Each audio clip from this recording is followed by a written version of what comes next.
Welcome back, ladies and gentlemen, to the Horse Races Now podcast. Kenny's back in the States.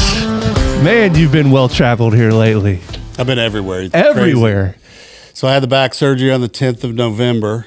Actually, it's doing really good. Really That's good. Fantastic. Yeah, and then I left for Brazil on the 2nd, which we're going to touch on this episode. Yep.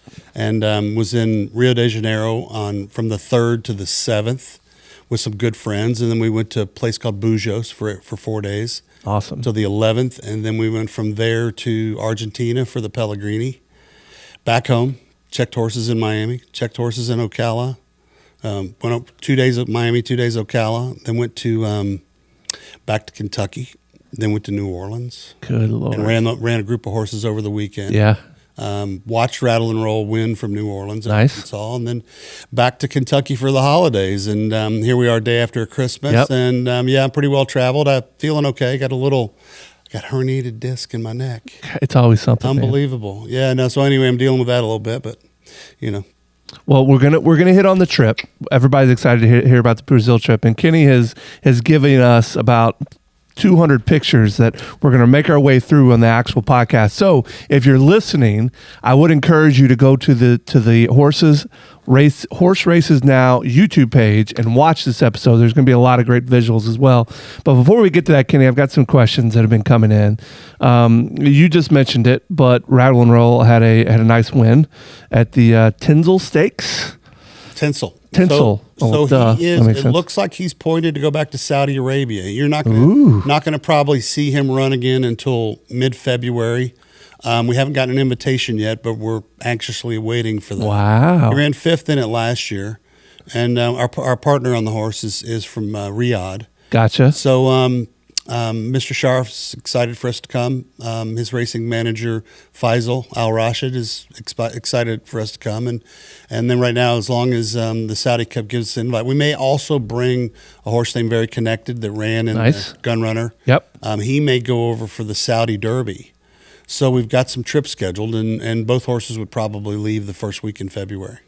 So Very Connected ran 5th in the Gun Runner?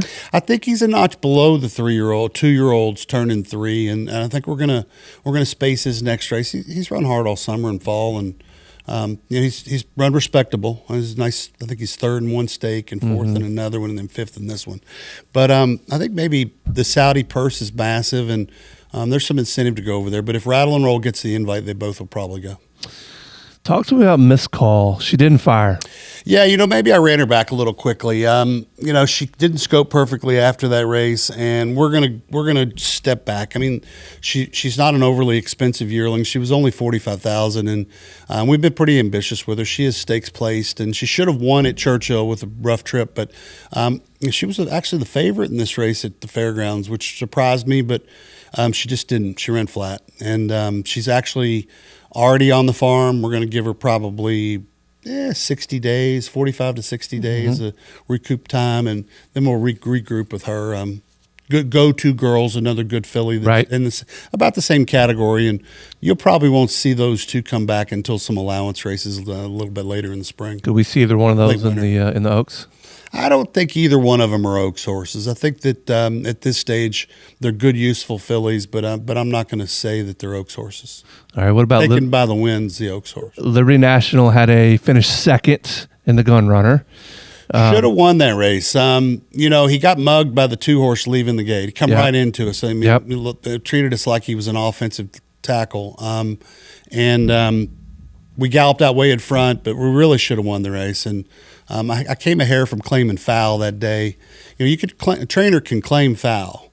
Which you don't do very much, do you? I've done it before, and it's been successful a couple of times. But I walked down the steps thinking, should I claim foul against a 2? Because it's a Derby points race, and it meant a lot. Heck yeah. And I hesitated, and they already officialed it before I could claim foul. But if you watch the head-on in that race, I mean, the 2 came over hard into him, cut him sideways.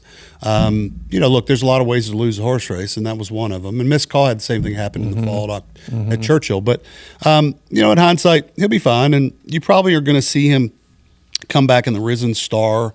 My initial instinct was maybe Fountain of Youth in Florida. but he's going to continue to train at the fairgrounds. But this is a really, really good horse. And he might be, between him and Blackout Time, Universe, probably definitely 3 serious chances to win the Derby again. Okay. Fantastic.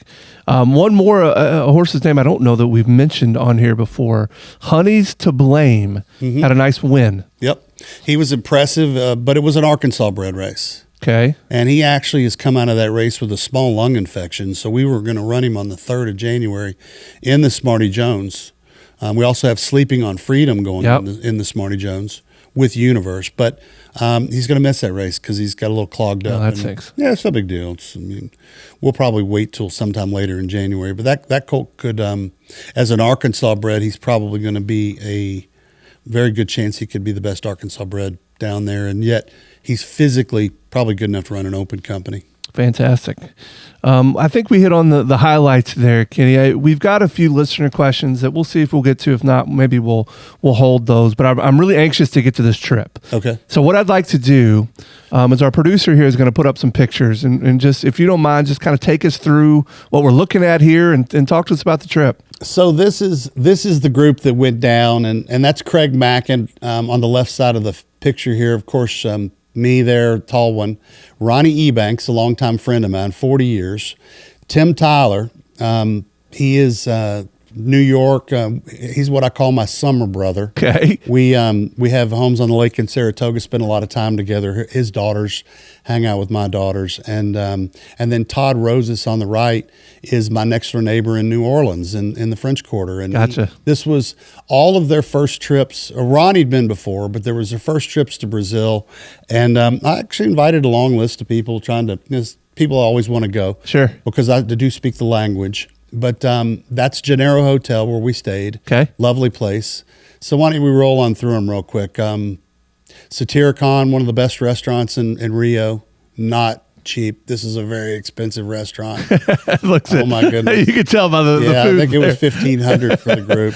Yeah. Anyway, Ronnie was talking a lot that night. And we got a video. He was in entertainment mode. He's our friend finder. Ronnie can find friends faster than anybody. no matter where. He's got great mojo, Ronnie. That's the same hotel shot. Same group. I don't remember where that one was from. Beach house. Oh, this is the house we stayed in. Okay. I think these pictures got out a little bit out of order, but yeah, probably. This is the home we stayed at in Bujos, which was about hit play on that, Laura. That might be a 2.5, 3 hour ride north of wow. Rio. This is where you all stayed? Yeah, we rented this home, the 5 of us, and it's a pretty great setup. Wow. It was a 9-bedroom home, and this was my room. Okay. But yeah, it had about all the amenities you wanted. The great thing about this place is that it had built-in cooks and maids. Ooh, nice. And they fed us like kings. I'll bet. Breakfast, lunch, dinner, all Brazilian cuisine. I love papaya in the morning. Okay. The food's so fresh there. This was right on the water. I think you'll see some pictures as well. Yeah, we were right on the water. How beautiful. Yeah, and overlooked the pool. I think we get a shot. You could just walk down a small flight of steps and go right out on the water. Who turned down this trip, Kenny? That's I tried to get a bunch of people to go. All these are restaurants over on the left side of the house we were staying in. And then you can see this is called Ferradura, Praia Ferradura. Praia is equivalent to playa in Spanish. Yep. This is the night we went out. This guy's singing a little bossa nova. Nice. He was great. This is the statue of Brigitte Bardot, and that's Craig Mack, and he looked like he's in his element there, isn't he? He does, doesn't he? Brigitte Bardot made Bujos famous, and we've got some great shots of the guy. There's the guys all hanging on Brigitte, and that was the night we went out to dinner downtown there. This is a top horse in Argentina. He actually Argentinian Derby winner. Some of these pictures are a little bit out of order. Yeah. But this is the patio area of the house, and I think we were having cocktails for lunch. This is me hanging out on the pool deck. I'm not sure if this was lunch or breakfast, but we were getting well fed. Sorry about the nakedness. Yeah, all right, but this bunch is of what pit we were dudes doing. there. Yeah, we were having our way. That's Ferradura in the evening, and sun. Just an absolutely gorgeous place.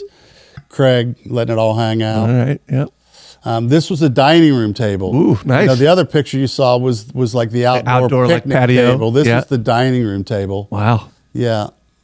These are typical everyday meals that they threw at us. And so the food just came with the Grey home Goose. rental. Well, you paid them, Right. But it's look the Brazilian real is 5.5 to 1 right now, so it's modestly priced, and Love it. We had drivers. Marcelo was our driver. I think a little Grey Goose vodka. That's Lee Einsiedler's product, so I made sure I promoted it a little bit. That's a churrascaria. Go back one.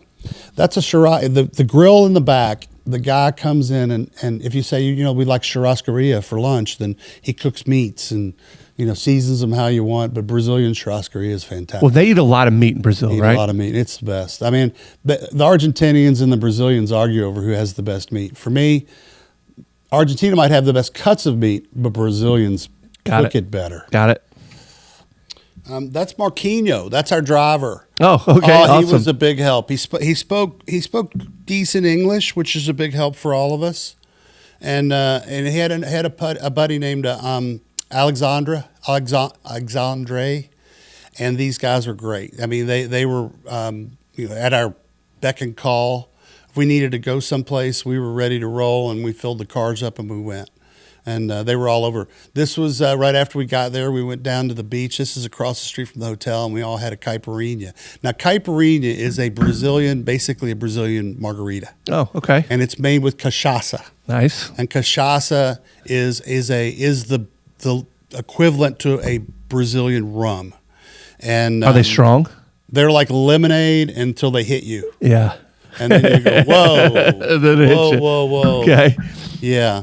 This is a place called Mario's on the beach in Copacabana, and we all went there. This was a delicious big buffet. This is okay. So you see the guy, Tim Tyler's on the right next to him. That is PC Cesar. That is one of my closest Brazilian friends. He is one of the kindest, most special people I know. He would be my Brazilian brother. I love him to death, and you'll see some funny shots in here. But this is his home, and we had churrascaria at his home. This is picanha, which is a delicious served meat there. You know, he's feeding us like crazy. That's Armando Burlamaqui. Armando Burlamaqui is they own Santa Rita de Serra, which is another breeding farm in Brazil. Him and his father Alfonso are breeders, top horsemen down there. And I have known Armando for over 20 years. And the first guy came down there, Armando and PC and I, we all hit it off real well and have retained those friendships. That's really why I wanted to go this year more than anything. Awesome. This is just they were cooking some, this was cheese that they fed us, big meal, plenty of the desserts, flan and other. Nobody left hungry. And we taste tested some grappa. I mean, lots of different bottles of grappa. I think there we go. PC's feeding Tim are drinking. Love it. Yeah, that's PC and I keep telling PC, go ahead and shave that head, man. Just shave it. Yeah, it's receding there a little bit. These are two of my best buddies down there. PC again. He's kissing. That's called beijo na careca. That means a kiss on your bald head. Okay. Yeah. That's his son. Gotcha. So he has 3 boys, and Armando has 3 girls. Oh, wow. So there you go. And they're best friends. This is Gonçalino Torrealba, and with Ronnie Ebanks. And Gonçalino is the son of Gonçalo Torrealba. And Gonçalino's born, raised in Rio there, has worked for me a period in the United States. And he is a really fine young man and trying to find his way. He's in his late 20s, early 30s. And now play this. This is the scene at the beach I I think that's Ronnie dancing with her. He's our friend finder. There's Ronnie. I can see why. Yeah, this is Marcella, who we've met down there at the beach, and Marcella's a lot of fun. And it looks like he's the life of the party there, Kenny. Yeah, this is a little kiosk location right there on Rio de Janeiro Beach. Ron, he's such a bad boy. Yeah, she's getting shy. Oh, that's good stuff. Yeah, and we had a little area we'd sit there, and then okay, Ronnie. I hadn't seen all this before. That's the first I saw that. We might need to get Ronnie's sign off before we put this out in the public here. Yeah, Marcel was nice, very nice. And then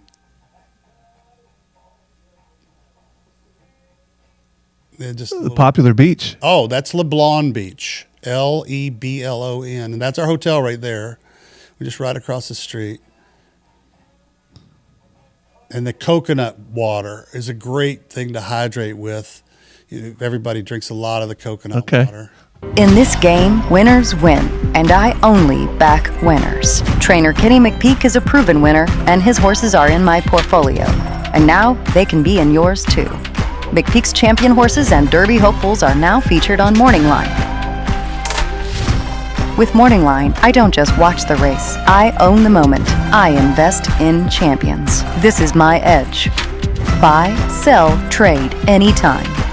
Morning Line. Own the game. This was just a group looking at horses in Argentina. Now, did you guys buy anything while you were there? No, but we're fishing. Okay. Yeah, there's 5 or 6. There's 4 Brazilian horses that I'm interested in. Okay. There's a couple of Argentinian horses but they've gotten scooped up pretty quickly. I think the Arabs and the Japanese scooped up most of the best horses out of the Argentinian. Makes sense. That's Becky Maker and some others there looking. Jeff Lifson, we met down there. We'll get to that a little bit later here. This is the Alvear Hotel in Buenos Aires. And the Alvear Hotel, I think you can keep going, is probably one of the finest hotels in the world. This is just a cemetery plot. I believe that's Eva Perón. I believe that's right. Interesting. Right there on the street? And that's in Recoleta. Okay. Yeah, we just did a little touring around there.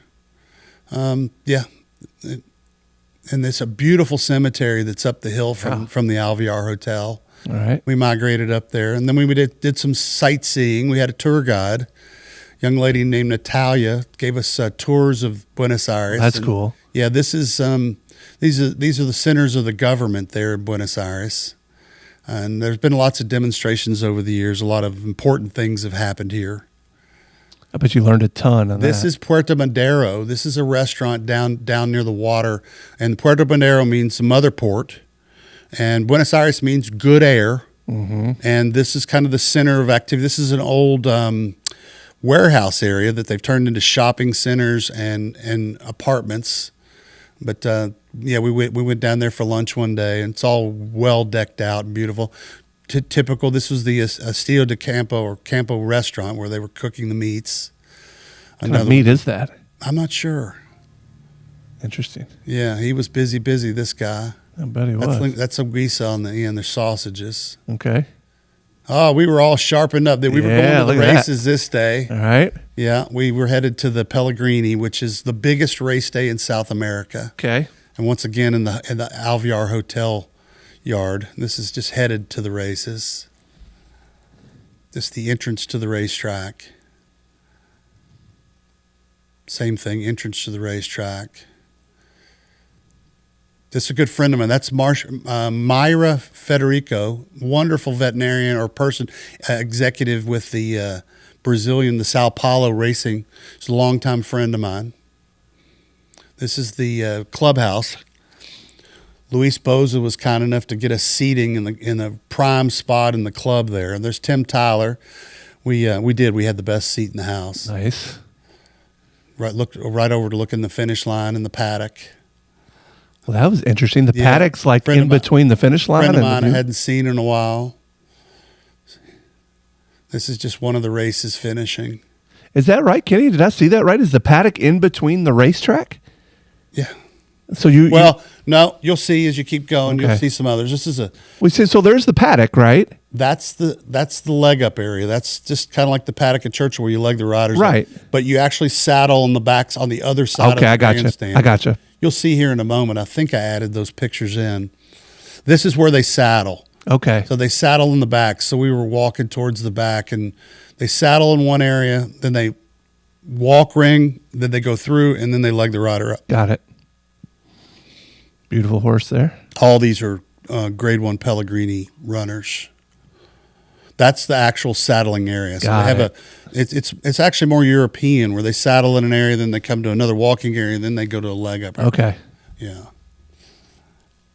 There's a video there. That's Becky Maker to the right. Becky's a longtime Kentucky horsewoman. She happened to be down there with another group.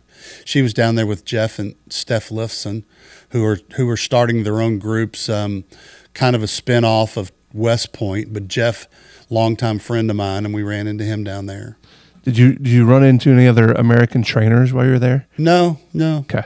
The interesting thing, they were making fun of me because I did the Netflix series that Everybody Wants My Selfie. Oh, I bet. Because it was translated into Spanish, Oh, I and bet. everybody in Argentina saw it. Yeah. And you got to be a rock star. Yeah, rock that star was there. pretty interesting. They knew me already, but this was, I believe, my 10th Pellegrini visit. Nice. I love going every year. Well, especially being able to speak the language. Look That's at the pretty cool. grandstands. It's a beautiful place. The first Pellegrini I ever went to had 80,000 people there.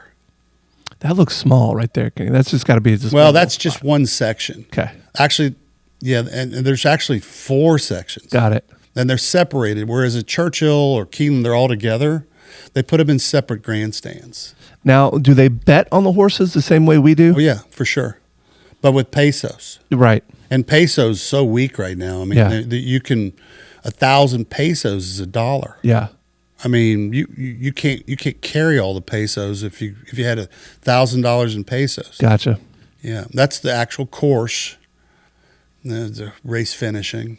No dirt at all grass? They have a dirt course. Okay, I didn't see the dirt. It's just some random photos. These are past Pellegrini winners. Any horses that we would have heard of? Candy Ride won the Ancarena, which Okay. is under race, which is the mile Grade 1. He did win the Pellegrini, but there's plenty of Pellegrini winners that have come to North America. I'd have to study that list and Gotcha. see if there's any. But these are 1.5-mile grass horses, so they're typically not pedigreed. Candy Ride was a miler over there, Right. and the Pellegrini is more of a long distance race. Gotcha. Oh, I see the dirt now. I didn't. I don't. Yeah, See that. Okay. they have an inner dirt course. Yep. That's Craig Mackin and Becky Maker. We were all seated at the same table. Becky, very accomplished horsewoman. She's galloped for Wayne Lucas and owns her own boarding facility in Versailles, Kentucky. A lot of horses in this race. That's the Pellegrini itself, I believe. And the Brazilians won it. And the Brazilians come with the flags, and oh man, they have some kind of fun. I bet. Yeah, How long's that race? 1.5 miles. Mile and a half. 2,400 meters. Hear him. And grass I'm not is sure who interesting. took that picture, that video. This is a gentleman, friend of mine from England. Okay. His name's Matt. Tim Tyler and myself again, my summer brother. Another paddock shot for the Pellegrini. Another paddock shot. And just to picture their big Their video screen. board. Mm-hmm. This one you can play. This is the kind of the ESPN Ah. of South American racing, and they're well promoted down there. Frankie Dettori was at the race. Frankie and I are friends. Oh, nice. There's Todd. Frankie's a star from the Netflix. For sure. Yeah, you'll see Frankie and I here in a minute. I've traveled with Frankie and ridden him a bit, and there's Frankie with Craig. And it's just a great trip. This is another one. I think they get Frankie in this one. Well, yeah, maybe not. Oh, yeah. That was a failure. Yeah, let's go to the next one. This is the Brazilian jockey who won it. As you see, they've got the Brazilian flag out. They kind of rub it in the faces of the Argentinians when the Brazilians come and win. But they're very, look, their idea of this sport is very passionate, very passionate. I mean, they don't really run for a lot of money, but they run for, glory. And got it. As you can see, all the smiling faces. Oh, yeah.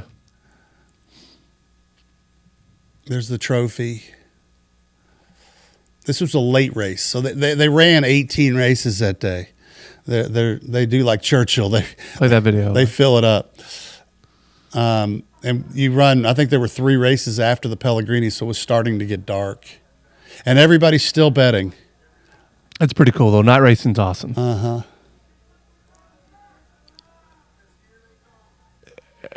Are the big races on grass there? Yes, all the big races are on grass. We're looking at the Argentinian Derby winner to possibly purchase. I've actually got some floaters out there to buy a horse like him. His name's Gorgianis, and he's a son of Candy Ride. You think he'd do well here? Good friend of mine. I've actually talked to him about hiring him. This is his father. This gentleman here is one of the greatest trainers in the history of Argentina. His name's Gaitan, and he is a wonderful guy. That was his son, the previous picture. Gotcha. And they are very, very, very well respected down there. I think that's just a shot of the grandstand and serving areas. That's the hotel we stay. If you go to Argentina and you can afford it, stay in the Alvear Palace Hotel. Okay. It is one of the finest hotels in the world. It is a classic old hotel. It's been redone. It's one of the leading hotels in the world. If you go to Rio, stay in the Copacabana Palace. We didn't do that this year, but the Copacabana Palace is amazing in Rio on Copacabana Beach. This was the flight out. Everybody was kind of. We actually went home a day early. Everybody was kind of tired, and we had a morning flight the next day, and we just went the night before. Got it. Got me home a little bit earlier. Love it, man. What a cool trip. Yeah, it was. It was a fantastic trip. It's nice to break away a little bit. And the team won 5 or 6 races while I was out of town. Was really pleased with that. And, no balls were dropped anywhere. And so it was great, other than my neck coming back. I don't know when I did that. How long's that flight? It's about 9 hours each. A long flight. Well, you go Miami, you get a sleeper seat. Okay. You sleep overnight. Okay. I myself probably should have taken the day flight home. Right. If you leave Buenos Aires at 10 in the morning, you're in Miami by 5 p.m. because you catch 3 hours coming back. Got it. And it's only 2-hour time change, so there's no jet lag. Gotcha. And if you get a sleeper seat, you're good. I can't go without a sleeper seat, but anyway, it's just a wonderful trip, and people have this misconception that it's dangerous down there. Yeah. They're so wrong. Matter of fact, I'm going to tell you it's safer there than it is most places in the United States. I bet. It's and the people are so gracious and kind. But anyway, PC helped helped me set things up. And next year we're going to go do wives. And we're going to, nice. I think we're probably going to alternate years. And next year we're going to have husbands and wives. And there you go. We're going to fill out the whole house again. There you go. And then I actually one day would like to own a home in Ferradura. Awesome. I would love to have a retirement home in Ferradura Beach. The currency right now is so strong to the U.S. dollar that at one point it was 6.27. Oh, wow. Which is a perfect time to invest. And right now it's about 5.52. And I keep an eye on that. And years back it got down to as low as it was 2.1 to the dollar, which is not good buying value for us. But right now it's really strong. And it's a wonderful place. All right, let's hit on a couple quick questions that we've had over the course of a few weeks here. Question for Kenny. I know you are known as a value trainer. Who is best budget stallion in the who is the best budget stallion in the country? Well, if you go by new stallions, we invested pretty heavily in Golden Pal because I think he's going to be speed influence. I'm excited for maybe Epicenter. Mm-hmm. I like him. Mm-hmm. I could give Maxfield, I think, is getting ready to roll. Mm-hmm. His horses are taking a little bit of time to come around. When I'm working at an auction, it's one thing. This year we're going to put a lot of our mares to Mystic Dan. Okay. So, I mean, I hope he ends up being one of the value stallions. But beyond that, I mean, I don't know. Those are the ones off the top of my head. I'm sure I'm missing somebody. Also, is there a broodmare that you think goes under the radar? A brood. Broodmare sire. Well, anytime you've got Uncle Mo on the bottom, I mean, I love to see Giant's Causeway on the bottom. You know, it really depends on how the horses match and how they're made. Okay. Yeah, that's a very artistic question because it depends on how the sire and the influence. But I do think that the broodmare sire is much more important than the sire in many cases. Do you know where Tiz the Bomb is these days? Tiz the Bomb got an infection in a hock and died. Oh. Not with us. He was sold. He was raced by Joe D'Angelo down there, Jose D'Angelo in Florida. They sold him to somebody, and we actually tried to rehome him.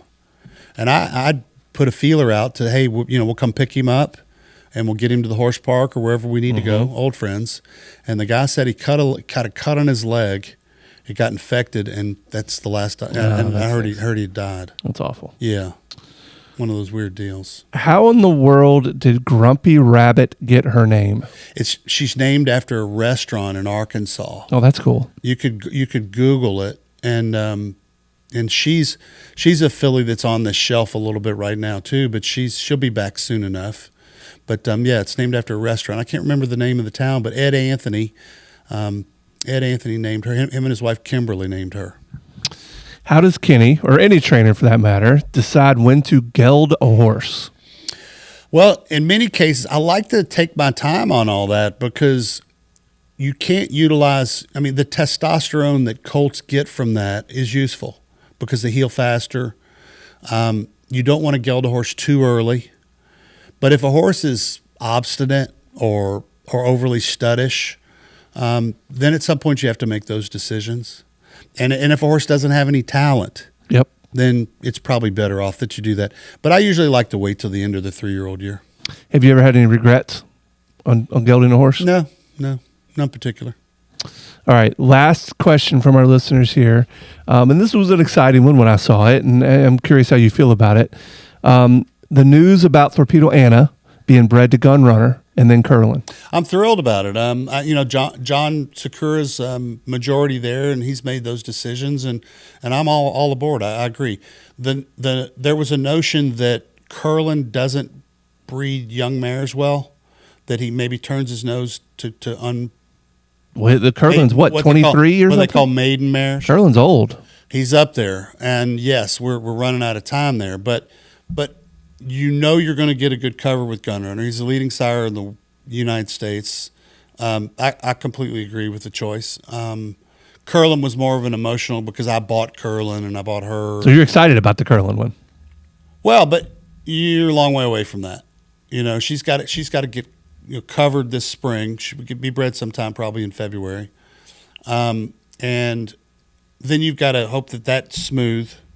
And then when she foals out next year, then you've got to check the time. Do the whole thing again. And look, the Curlin very well could change too. But as these stallions get older and their fertility gets worse, then you're risking not getting a foal at all. And you don't want that. Yeah. And timing's everything. And if you miss a breeding cycle, it can cost you a month. And you're really better off going with the young, stallion that's really on a roll, and instead of risking an older stallion that she might not catch with, and then if she doesn't catch, then time's money, and you want an earlier foal. So John's spot on. He's making the right decision. So you said Curlin may turn his nose up at a younger horse. Well, I think there was the notion. I think they said they had 4 or 5 mares that were maiden mares coming off the track, and that he didn't enthusiastically mate with them. Interesting. Yeah, but they know their horse. And that's kind of like training. You got to know your horse. And if there any notion that he might turn her down, then, I mean, you don't want to risk that. You just move on. Yeah. That's weird. That's funny. But Gun Runner, size-wise and physically, he's one of the best made horses you're going to ever lay your eyes on. Sure. He was fast himself. And I think conformationally, he's going to be ideal. That's fantastic. All right, Kenny. Well, thank you for joining us today. Anything else before we get out of here? Everybody have a happy new year. We are going to be active this weekend at the fairgrounds in Oaklawn. We've got horses and stakes at both places. Corningstone runs today in the stake at Oaklawn. This weekend, How's that gonna fare? She could go over $1 million if she's second. Mm-hmm. You know, she's been such a solid filly. And then we've got Unmerited Favor and Caviar Breakfast running in the stakes Saturday at the fairgrounds, or tomorrow. And then the next day we have Decadent running in the stake at Oaklawn. And then the following weekend we've got the Smarty Jones at Oaklawn also, and several others. So we're punching away, and I'm going to I think I'm going to stick around here. I've got some physical therapy I still need to do on my back. I'm going to stick around Kentucky for probably past the new year, and then I'll migrate to Oaklawn, likely January 2nd. Any winners in any of these races coming up? We could win a bunch of races tomorrow, really. Feel good about all of them? I've got a bunch of horses that are lined up for the winner's circle on Saturday the 27th. Love it. Hopefully you get this out this afternoon. Oh, yeah, we'll get it out today. And we can people can get a chance to watch it. Awesome. Kenny, thank you. You're welcome. Happy New Year, gang. Happy New Year. Thank you for listening to Horse Races Now. Hit that subscribe button. Give us a nice like. Give us a share. Give us a comment. We'll see you again next week.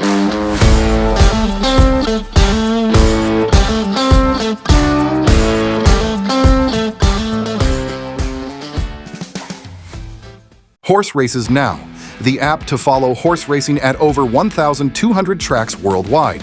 View entries and results. Get notifications on your favorite horses, jockeys, trainers, racetracks, and owners. Users set up and revise notifications like live video at the gate, call to post, entries, results replays, etc. Over 1 million downloads. Get the free app on Apple Store or Google Play now. Horse Races Now, the racing app that's always running.